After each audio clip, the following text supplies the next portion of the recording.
We want to talk about just what the expectations are going into the winter.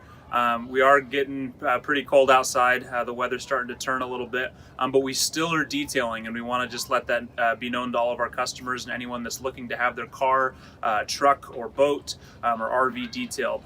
We are still doing some RV washing.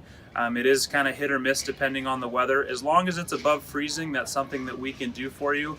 We are recommending that we just wash your RV for right now. When it is freezing temperatures, it can be really difficult for the wax to adhere properly to the unit. So we're recommending just washing your RV right now if that's something you still need to have done before it goes into storage for the winter. Secondly, for vehicles, it's the same thing. We are really focusing on interior detailing right now.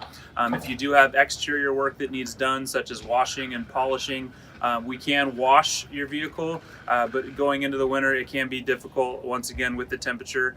So just be aware of that when you go to schedule your appointment. Maybe take a look at the weather, and if the weather is going to be above 32 degrees, it is something that we can do for you. If it's not, it's going to be a little challenging. So please feel free to reach out to us with any questions regarding the weather or regarding what we're doing right now as far as our service. You can give us a call at 208-391-3455 or book your appointment online at limelightdetail.com.